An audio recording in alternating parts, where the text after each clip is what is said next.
Hello there, ladies and gentlemen, and welcome to another episode of CookieCast. Today on CookieCast, it's the football podcast.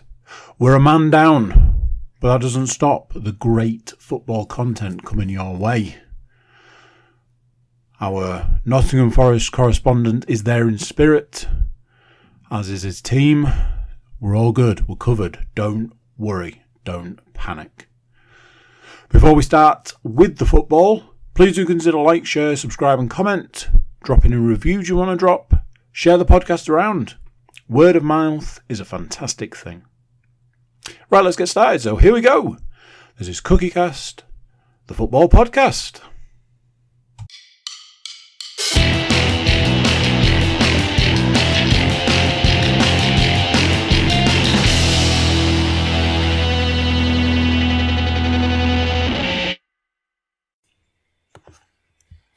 Recording in progress. Ah yes, that unmistakable sound, ladies and gentlemen. The woman off of the Zoom, letting you know that the recording is indeed in progress, can mean but one thing. Well, technically, three things, I guess.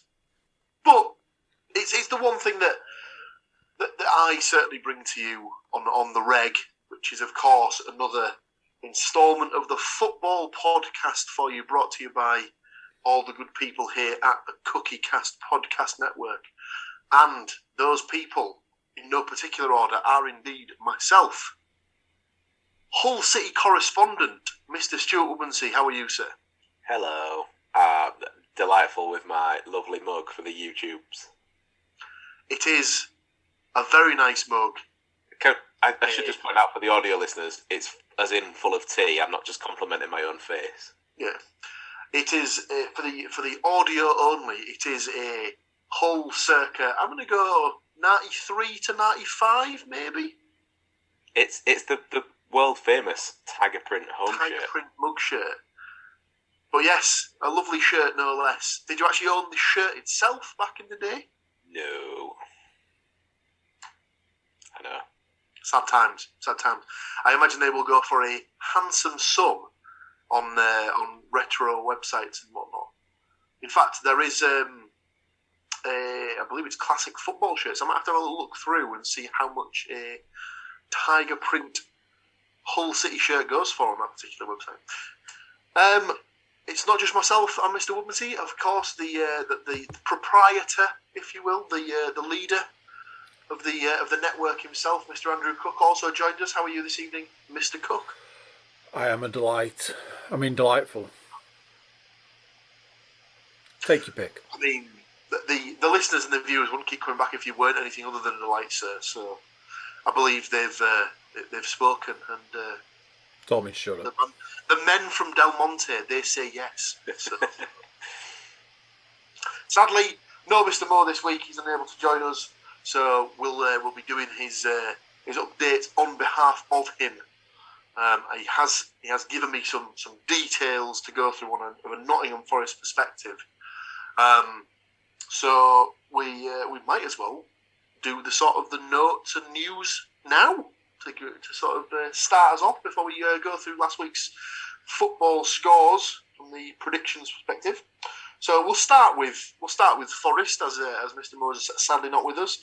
So, in Forest news, we have two departures from the club, one on the playing side, one a little bit further up, and technically a loan player going out, but it gets a bit confusing. So we'll come to that in a bit. So the departures, I believe the first player is a player who had his contract cancelled to allow him to join Sevilla, and it is Loic Bardet. Don't know how many times he actually ended up playing for the team in the first team. It's not a name I recall hearing an awful lot of. I don't know if he got an injury which maybe put him out for a period of time. But obviously he's had his contract cancelled, terminated at Forest, which has allowed him to go and join Sevilla. So that playing staff is down by one. So keep your eyes peeled, ladies and gentlemen. They'll probably be signing at least 4 players in his place to replace him. The other departure... Don't you be taking shots just because he's here to defend himself. I'm sure anyone can just put it in the comment section about the lack of respect I'm showing Mr. Moore there. My crass nature. The other departure is not on the playing side, and it's quite a big one. The CEO, Dane Murphy, has actually left the club. Now, I don't have much further on this, and it kind of came out of the blue, from what I understand. I don't know if it was something that had been in discussions for a while, or if it's something that was just taken as a bit of a snap decision where they decided they needed to make a change to maybe get something sort of going behind the scenes. But as it stands, I believe they haven't brought in a replacement, so they are on the lookout for a new CEO. You'd imagine that position will probably be filled sooner rather than later. But that's the current state of play in Nottingham. The other departure of sorts is Josh Bowler. So Josh Bowler was signed in the summer from Blackpool and then immediately sent on loan to Olympiacos. He's since had his loan spell with Olympiacos terminated, and he has now been sent on loan back to Blackpool, which is a strange one, because you would imagine that Olympiacos is a much better standard than Blackpool. Not to sort of put too fine a point on it. You want to obviously maybe want to get your player to have more reps playing in a foreign system to get his game to be a little bit better. Maybe the case that he wasn't getting a game at Olympiacos, that's why they've moved him on to Blackpool. But obviously, Forest have just played Blackpool in the FA Cup at the weekend, so I don't know if there was maybe a bit of a rapport built up there, and they've just decided, saving the planet, they just dropped him off whilst they were there. Well, exactly, but yeah, a bit of a strange one, that one. But obviously, just not really. I can only presume it's because he's not getting the game time, and obviously that if they feel that he's more than likely to get a game if he goes back to Blackpool. So that's the updates that Mr. Moore has sent me from a Forest perspective. Do you want to give us the ins and outs, the ups, the downs, what's going on at the MKM, Mr. Woodmansey? Yeah, so on an injury front to begin with, and this broke just after we'd recorded, as is always the norm. Benjamin Tete is back in the ranks and did actually feature in the FA Cup game at the weekend, which we shall get to shortly. So it's not a new signing as such, but for the amount of time the poor lad's been out injured, it may as well be. We have let a couple of players go. First one was Brandon Fleming, left back. He's gone on loan to Oxford until the end of the season. Again, probably just to get him some game time because he was starting to slip out of the ranks a little bit. I genuinely quite liked him. I think he's a decent player. So it's one of them where I hope he finds a bit of form and comes back for some competition as opposed to that they let him go entirely. And another one that I quite liked but didn't get to see in person very often was Randell Williams. He's a winger. He has left permanently to join Bolton for an undisclosed fee. Very much at Hull, possibly got lost in the shuffle, but going down to Bolton, you would imagine that he'll be a bit more of a, how can I put this? A slightly bigger fish, shall we say. Chunking the pie is wrong because that would have been Wigan, wouldn't it? But you know what I mean, that kind of area. But for those that have gone, we also have brought someone in, albeit not permanently. And wait for Paul to stop laughing as I say the name of this player. So we've signed Aaron Connolly from Brighton until the end of the season. And Paul can laugh all he wants, but I will point out at this juncture that he did score for Middlesbrough against Derby. So we all have him to thank for something at least. Yeah. I'm not going to lie, it's not a signing that would fill me with the greatest of confidence if it was my team that he was joining, as his record as a goal scorer is absolutely horrific. And when you consider that is the position he plays in, that is deeply, deeply worrying. So the write-up on the website gave it the old, he's versatile and he can play out wide and he can play through the middle. I'm absolutely not going to judge him on what I've seen so far, but he did sign, I think it was either late Thursday or Friday, and then he did feature in the FA Cup game at the weekend. He got brought on as a sub in the second half. And that's about as much as I can tell you from that game, because other substitutes that were brought on definitely made more of an impact. But again, we shall get to that. Be interesting. We'll see how he works out. Look, Borough took Marcus Forss and have apparently turned him into some sort of actual force. So, anything can happen at this juncture. Yeah, absolutely. I mean, listen, I'll be the first to sort of hold my hand up and say that if he actually does hit the ground running, there's clearly a player in there. You don't become a Premier League footballer without being able to play football. So he's clearly got something about him. What I will say is he's quick. From what I can remember, he was a quick boy.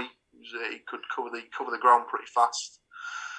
Just never really seemed settled at Borough. I don't know if that was because at the end of last season, Wilder was never playing a settled front two or anything like that. I don't know if that was just the thing. He never really got a sort of a settled run of 5 or 6 games in a row where he could put a marker down where he was the main man and stuff like that.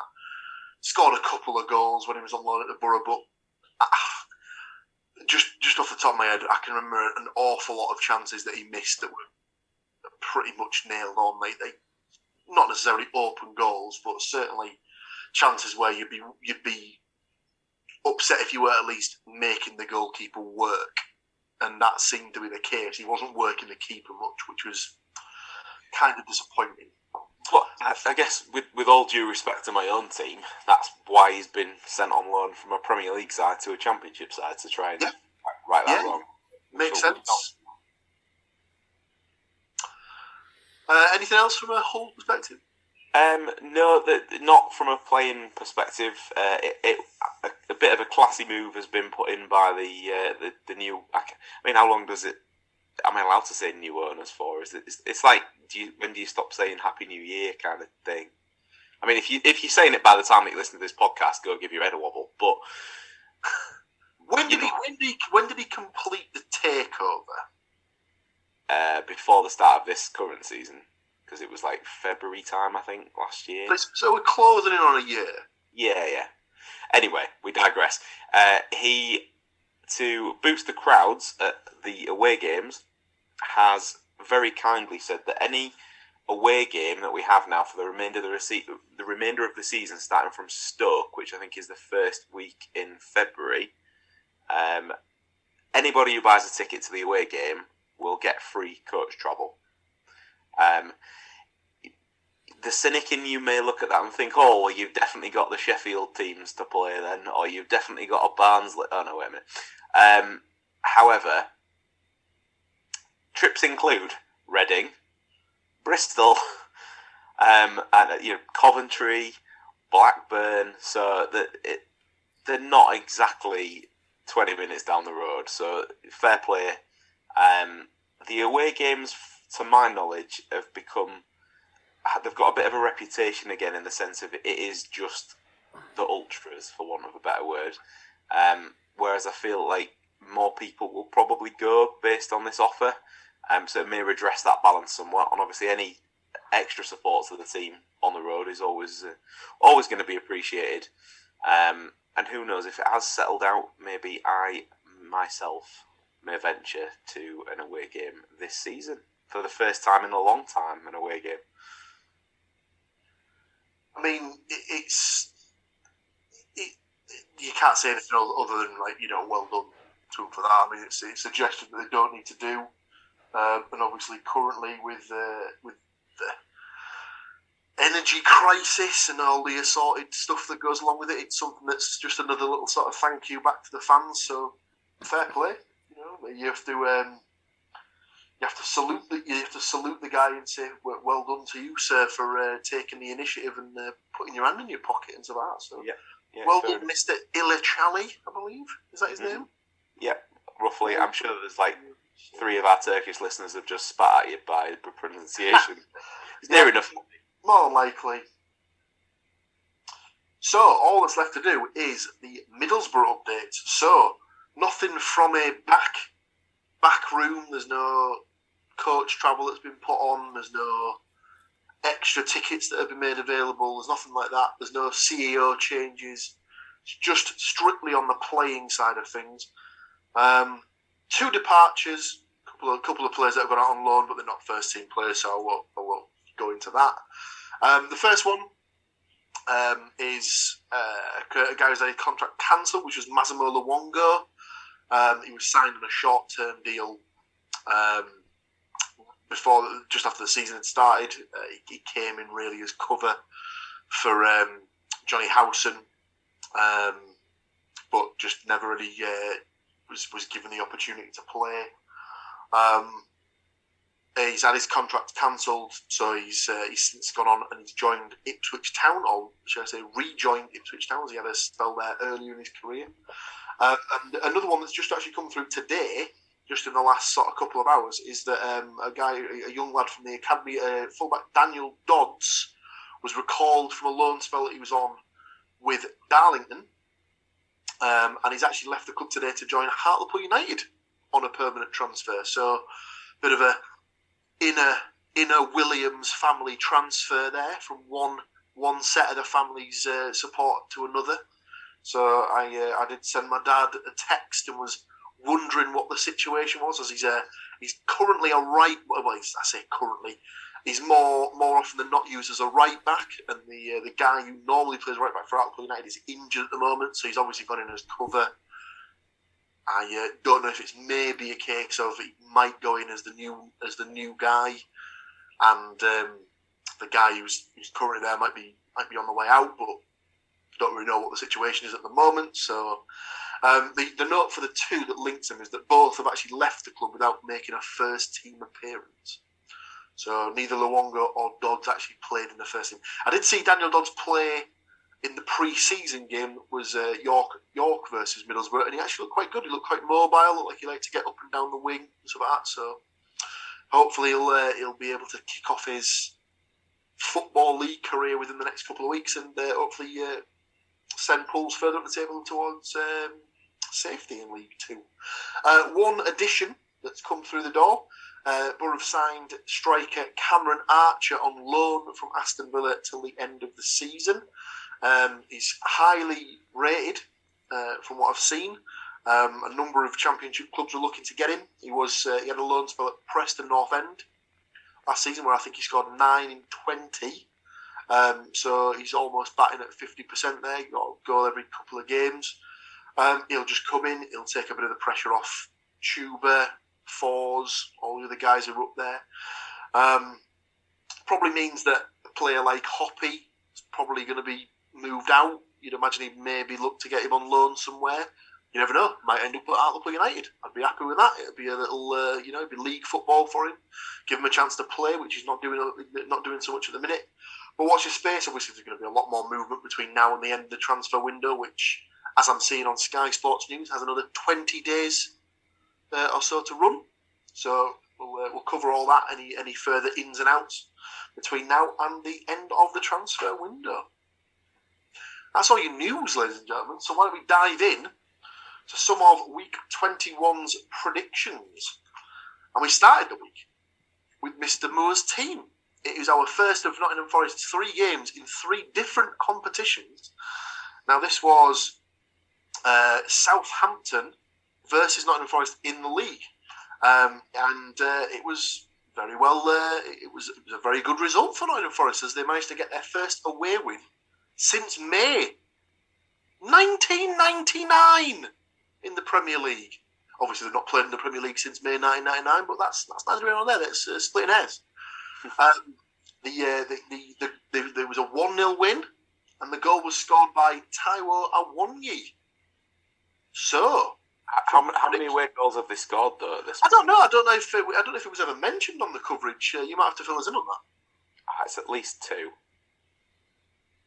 I do like the fact that yes, it was mentioned several times on the Sky Sports coverage and the Prime coverage that I believe Nottingham Forest had yet to score away from home, or had scored once away from home all season, and then obviously they went and did it, doubled their tally in one night and managed to take on the 3 points. So, from a predictions perspective, Mr. Woodmansey had gone for a 0-0 draw. That's no points there. Mr. Moore himself had gone for a 2-2 draw. Adams and Ward-Prowse to score for Southampton.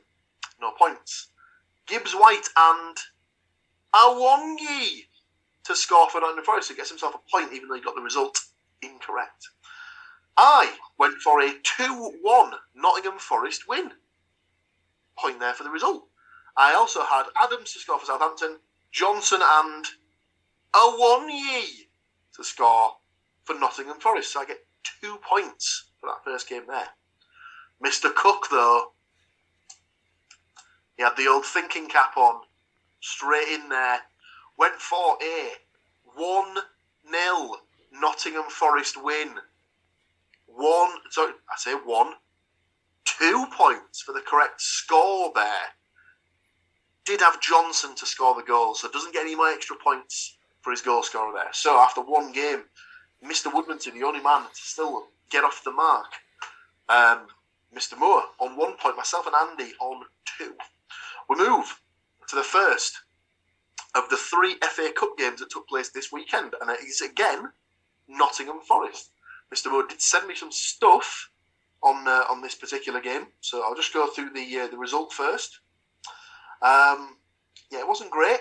Obviously, Forest went into this as the heavily favoured side, as they were the Premier League team. However, they decided to make 11 changes from the team that played against Southampton. So not a great deal of continuity there for the team. Never usually works out when you make a wholesale raft of changes, I always feel. But nevertheless, it didn't really go well. I've just got notes of poor display, lots of bad finishing. Forest had 20 chances, 5 of which were on target. And sadly, yes, that didn't really play in the Forest hands as they suffered a 4-1 defeat, sadly. Which, not great. The goals were scored by Ekpiteta, Pervada, Hamilton and Yates, scoring the goals for Blackpool. The goal for Nottingham Forest was also scored by Yates. 2 different Yateses. Can't comment on the Blackpool Yates, but we obviously, everyone who listens to the CookieCast podcast network absolutely knows the status of the Nottingham Forest Yates, and that he is indeed a bit of a shithouse. So, what does that do from a predictions perspective? I think you need to give him his full title this week of goal scoring shithouse. I said that he'd scored. I gave him the somewhat due, I guess. Maybe. So we had all gone for varying different degrees of Nottingham Forest win. So no points there to start us off. Myself, Stu, and Andy had all gone for 2-0 wins. I had Surridge and Dennis to score. Stu had Surridge and Johnson to score. Andy combined the two, sort of, and went for Johnson and Dennis to score. That's no points right there. Mr. Moore had gone for 1-3. So 1-3 in Forest's favour. He had Medine to score for Blackpool, Surridge, Johnson and Scarpa to score for Forest. No points there. We move to Humberside, where Hull City took on Fulham in their third round FA Cup fixture. Can we get one of our teams through to the fourth round, Mr. Woodmansey? Not from my corner, no. However, yes, Hull City did lose the game 2-0. That scoreline heavily flattered Fulham. Now, both teams were heavily changed, which you'd expect. There was no Mitrovic at all for Fulham, not even on the bench. Hull, again, rung the changes, but it was all players that really kind of have been fringe on the first team and absolutely deserved a chance. All were coming back from injury. As I mentioned earlier, Tete was announced as fit, good to go, and he made the bench. We left Estepinian on the bench as well to start with. Went with Slater up front. And again, like the kid, he's very short, but he's very quick. Covers a lot of ground. Causes a lot of... he's one of them like little terrier players that you really like when he's on your team, but he's really niggly when he's on the opposition side. So I'm cool with that. But yeah, Hull, to say that they much changed, played really well. I would suggest for probably the first 45 minutes, they were in control of at least 30 minutes of it, which is unheard of, really. I remember there was a point in the game where I just turned to Sarah, because we were all watching from the south stand, and I said, Fulham are going to score here, because Hull had pretty much all of the game. And true to form, Fulham then went up the other end and scored on 37 minutes with Levin Kazawa. So yeah, 37 minutes. So 1-0 down at half time. Just a chance to reset, really, and give it another go in the second half. And that's exactly what they did. The manager made the right changes for me at the right time. Did bring Estepinian and Tete on together. So was definitely looking to get something from the game, and I think Hull were really unlucky not to. Tete looked well up for it as well. He wanted to just be on everything. Running onto balls, laying balls through. Looks ready to go, big time. So the second goal did not arrive until the 4th minute of injury time, and resulted from the fact that we'd sent the keeper up for a corner. It's the cup. It happens. But I think if you just wind it back to last week's podcast, I think Paul may have mentioned something about if Dan James scores a goal, something must have gone wrong. Well, that thing that went wrong was the keeper going up. And there we go. Perfectly vindicated choice. Dan James, in real life, it runs like lightning. He is super fast. Yeah. But that is literally the only good part of his game. Covered the full length of the pitch to slot into the empty net. So, yeah, finished 2-0 to Fulham. Can't say I'm too disappointed. I think we've definitely got bigger fish to fry in the league. And, they, like I said, they played well. You can't really ask for any more that they actually give it a go. So, yeah, I'm fine with that. So, from a predictions perspective, Mr. Cook over there was the optimistic one on the podcast and had gone for a 1-0 Hull win with Estepinian to score. Sadly, that's no points right there. Myself, Mr. Woodmansey and Mr. Moore had all taken Fulham wins, so do get a point for the win. I had gone for 1-3 with Smith to score for Hull. Decord over Reed and Mitrovic to score for Fulham. So no points for scorers, just a point for the result. Stuart and Matt had both taken 1-2s. Both had taken Seri to score for Hull, as the old boy rule was in effect. And he didn't play either, which is bizarre. He did the presser in the week leading up to the game, and then wasn't in the squad. I don't know if that's the manager just basically just saying, your head's not right, lad. You know, I wondered if it's more of a bit of a, you know what's coming if he plays, so now he can have it. That is true. Yes, Matt had taken Mitrovic and Decord over Reed to score. Stuart picked Willian and James to score, so does get himself an extra point. So, current points. Mr. Woodmansey get himself off the mark this week with 2 points. Andy currently still on 2 points, and myself and Mr. Moore also on 2 points. I can't even read my own writing here. I currently am in the lead with 3 points from the first 3 games. So, Forest, FA Cup, out. Hull, FA Cup, out. It's just up to the Borough to keep us with a team still remaining in the FA Cup this season. Could they do it?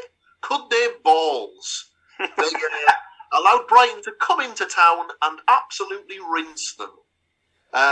This I've only seen the highlights and the goals, but this, from everything I've seen on Twitter, from everything I heard on the radio, so from pretty much the first to the last whistle, we were just absolutely outplayed on this one.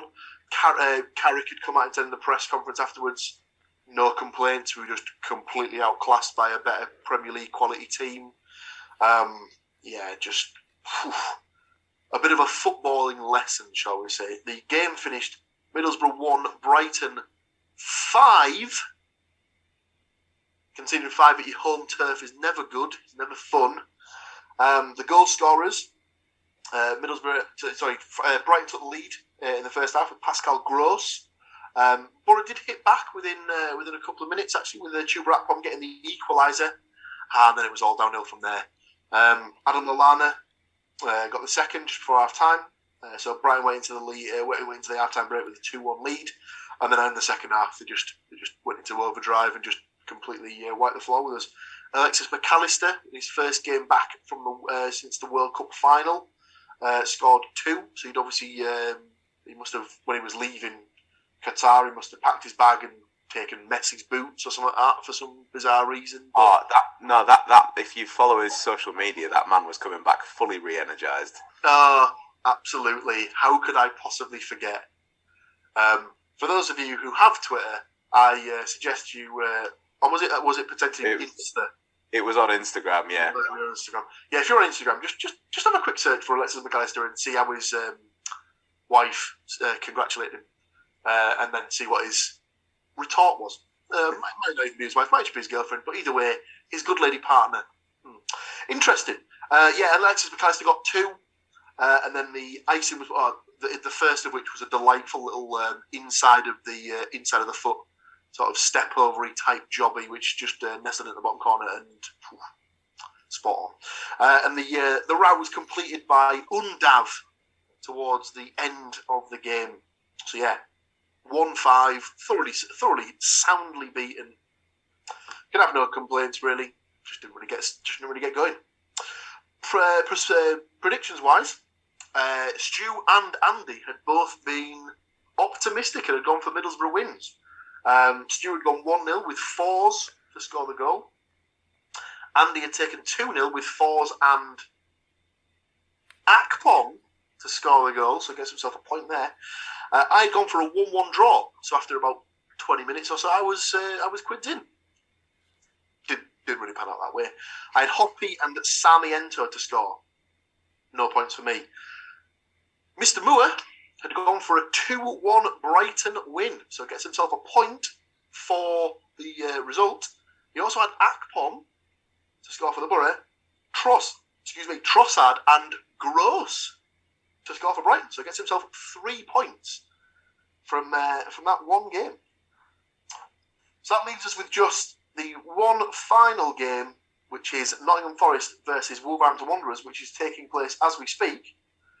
So before we go into that game, we're just going to have a slight break, just dust ourselves down, really digest the information that's just coming into us, and we'll give you that result on the other side. So join us in right now, basically, as it works out on your podcast feed, and we'll be right back. Recording in progress. See, I told you. We don't lie.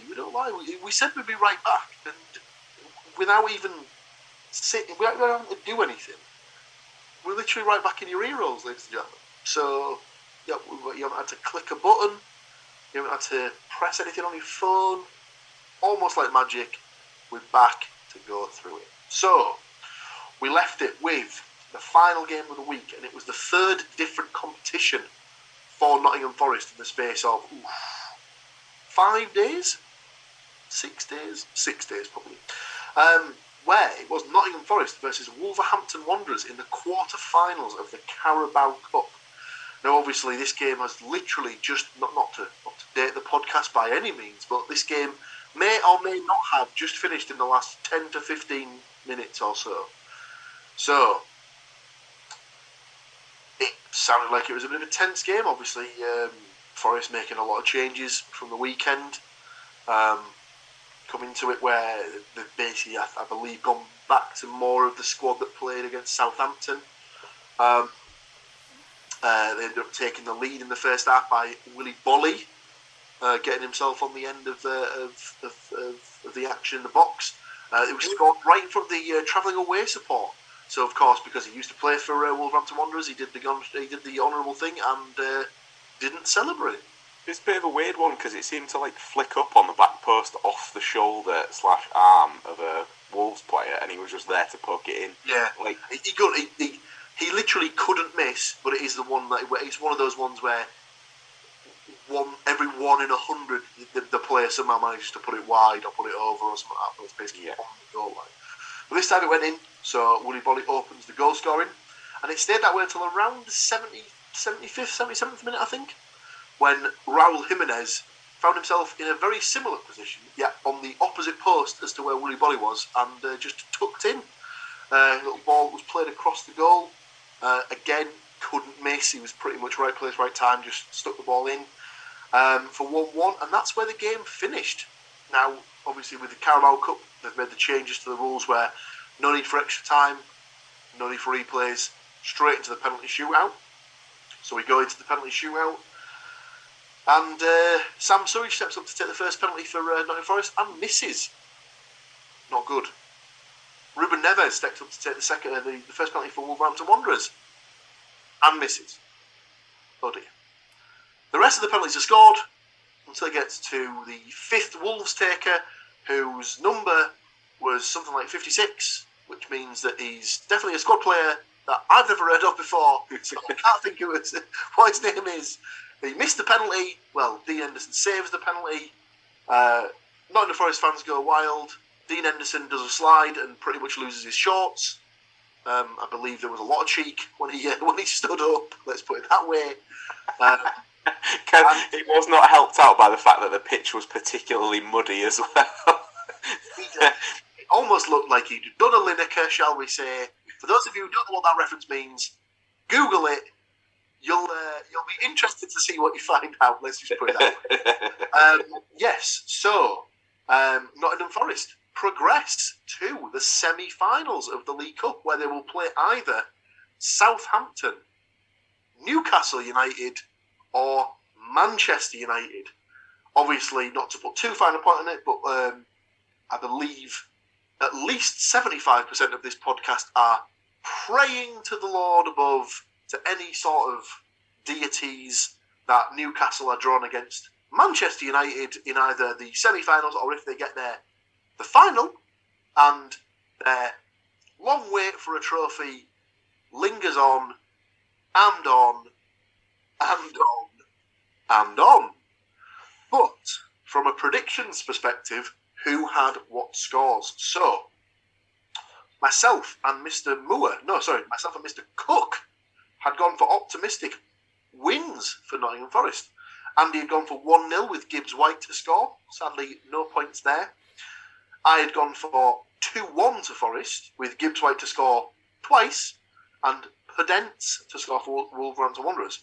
No points there. Matt, ever the pessimist, had gone for a 2-1 Wolves win with Johnson to score for Forest and Neves and Podence to score for Wolverhampton Wanderers. But he sat there. He's in his living room. He's got his crystal ball out and predicting a 1-1 draw, but then refusing to pick who would progress on penalties. Mr. Stuart Woodmansey takes 2 points for the result. He did have Gibbs White and Costa to score for Wolves, so no points, no additional points for goal scorers there. How do you feel about that pick now that it's come to fruition and you were on the fence, as it were, for your penalty shootout winner? Well, I mean, nobody wants to. I hate watching penalties when it's my team or if it's England, and nobody wants to be that guy that's like, "Oh, I think your team will win on penalties," because you know deep down that you're absolutely not buying any of that. But I'm really glad they did. I know Matt probably won't want Newcastle to be drawn against them, but how awesome would it be if it was Forest that put them down? And it would potentially get him a chance to go and see his team this season. So there's always the edge to the sword, so to speak. So total week's points from being in a position where I was leading with 3 points. Sadly, I got no more, so I finished the week on 3 points. Andy also joins me in finishing the week on 3 points. Mr. Woodmansey, with that 2-point haul at the end, managed to get himself up to 4 points for the week. But taking the week with 5 points in total is Mr. Matthew Moore. Sad times, ladies and gentlemen. The cheek of him to already be off celebrating. I know, without it's unbelievable. He's in the pub as we speak, downing several bottles of Newcastle Brown Ale. So, sad times, ladies and gentlemen. My book has no more pages. R.I.P. to the Quickly Kevin, the 90s football podcast, free notepad. We hardly knew ye, you did well. Stepping up to the plate is the new and improved, on-brand football podcast book. Look at it, ladies and gentlemen. It's got soccer balls on it and everything. Ooh, it's super tasty. So, it's perfect. It's a load of balls on the outside, and then it'll have even more bollocks inside. So, we start the week, and we start the delicious new fresh book smell with week 22's predictions. There's only 3 games this week.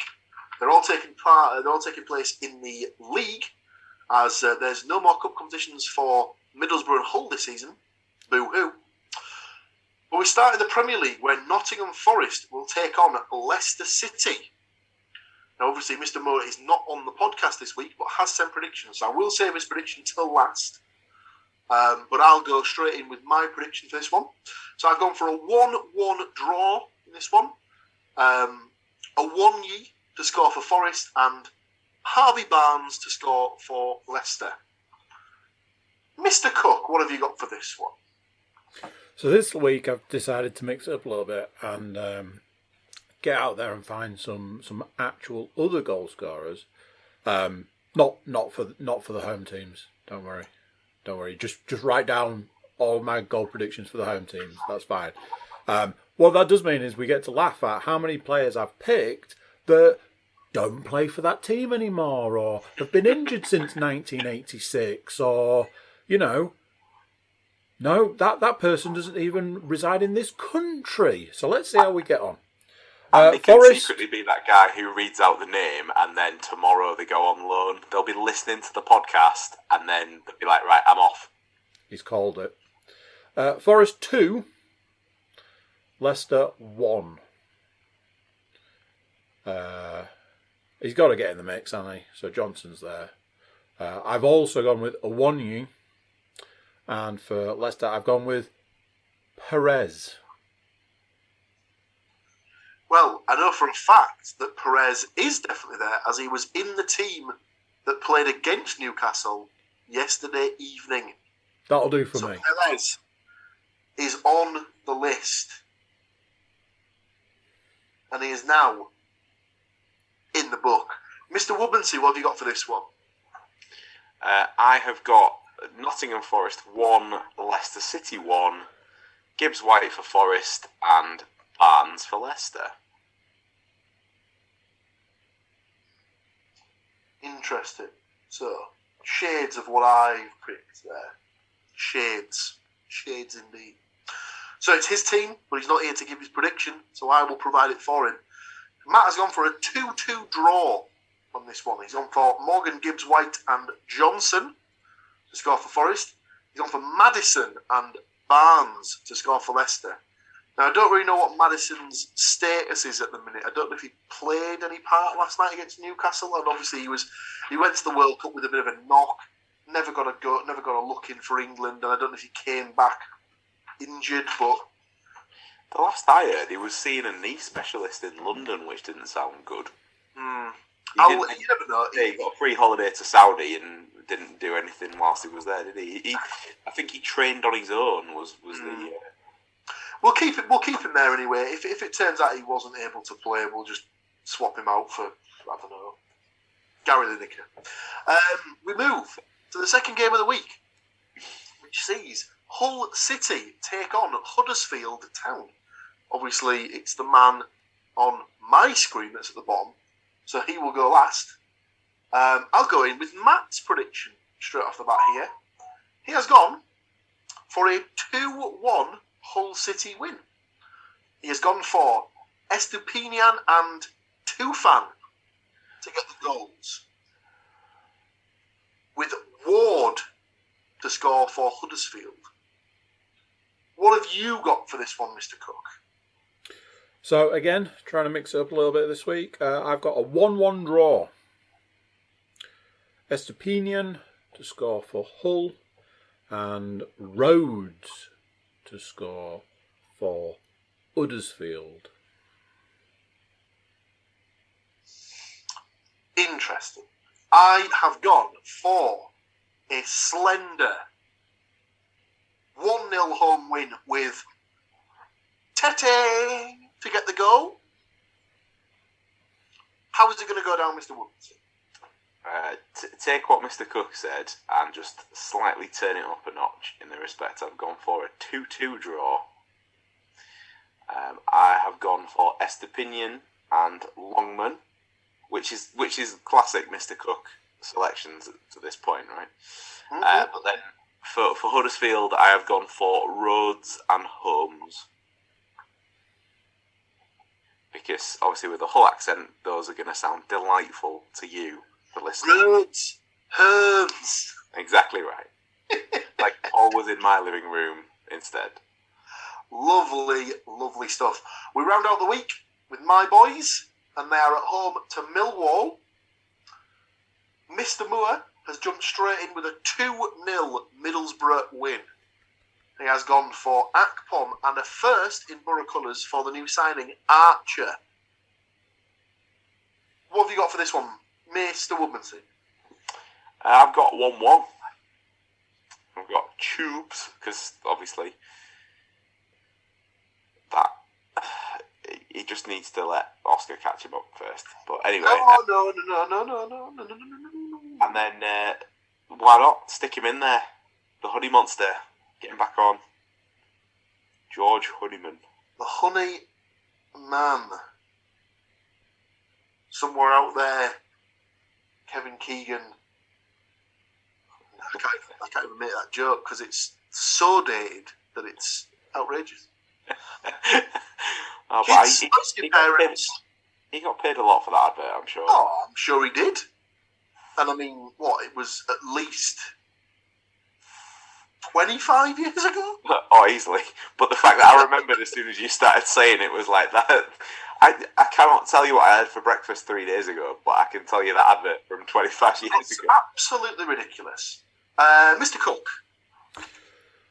Middlesbrough 2, Millwall 1. Fours and Chuba for the Middlesbrough. And Saville. Oh, now how then, could we possibly forget? Now then, I looked at the Millwall team and I went, is this not invoking the old boy rule? Well, it absolutely is. However, I am just going to check. I did a football knowledge. You did, you absolutely did. I'm just going to check to see if he was in the squad that played against Sheffield United at the weekend. He was. So he's a fair game shot. He played at the weekend. That means he is definitely eligible, as he probably will play. I don't know. I'd like to think he's not going to get booed because he didn't really do anything bad. So, but then again, Middlesbrough, the occasional set of Doyles. So I might have the odd few knobheads who just basically go.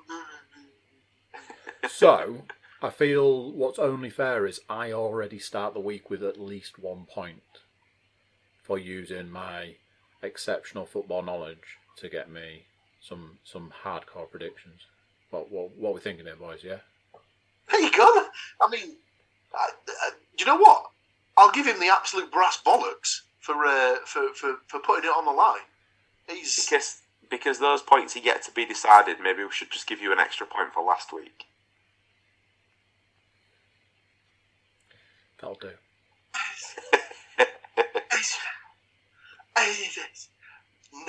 No. I've thought about it, and no, we're just gonna keep the score. So my team, I'll finish it off. I've gone for a 3-1 win. I've gone for Akpom Fours, and I have also gone for a first goal in Middlesbrough colours for the new signing, Jordan Archer. Not Jordan Archer, Cameron Archer. Jesus Christ, I haven't even given his name. Cameron Archer. No, Cameron Jordan. Jordan Archer is a goalkeeper who used to play for, strangely enough, Middlesbrough and Millwall. Yes, I've gone for Akpom Fours and Archer, and the goal for Millwall, I've gone for Fleming, as I believe he was the guy who scored against Borough earlier in the season for Millwall. That, ladies and gentlemen, wraps us up for week 22 predictions. However, before we go, I have just seen it flash up on the screen that the draw for the semi-final of the Cup has come through. And Matt will not be getting the result he wanted, as Southampton versus Newcastle is the first semi-final, leaving Manchester United versus Nottingham Forest in the second semi-final. Oh dear. That means that Forest will have to play their backup goalkeeper for both legs, as the first choice keeper is on loan from Manchester United. That is very disappointing. It appears that Forest have the home, because they're two-legged affairs as well, aren't they? They are indeed. It appears that Forest have the home game first, so they're going to need everything to carry them through that to the second one. But yes, they will. Unfortunately, they're meeting Marcus Rashford at a time that he seems to have absolutely had his Weetabix as well. So yes, quite. So there you have it, ladies and gentlemen. That is another week done and dusted. The new book, very much in play. And look at it, lovely and shiny. I've not even had to cover it in wallpaper or anything like that. It's just, this is how it came. Lovely stuff. I'm very much looking forward to putting ridiculous nonsense in it for the next couple of weeks to keep you all entertained. All that's left for me to do is thank these two lovely gentlemen for joining me this week. So thank you, boys. I'm sure we'll do it again in roughly a week's time. Yeah, I should think so. Indeed. Thank you to these boys. Thank you to you, lovely ladies and gentlemen, for joining us again this week to go through the football happenings of Middlesbrough, Hull and Nottingham Forest. And join us again in a week's time, where we'll break it all down and we'll do it all again. Until then, tatty bye. So there you go, what do you think to that? More football gone, more football to look forward to. Fantastic football coming your way in the future. Before you go, please do consider like, share, subscribe and comment. Drop reviews and share the podcast around. You can also check out the website, it's thecookiecast.com. There we've got social media links and an email button. Means you can use whichever method you prefer to get in touch with us. That's it for this one. Until next time, I'm going to say bye, and I'll see you then. Thank you for listening to these grumpy old men talk about football. If you've enjoyed this episode, please like, share and subscribe.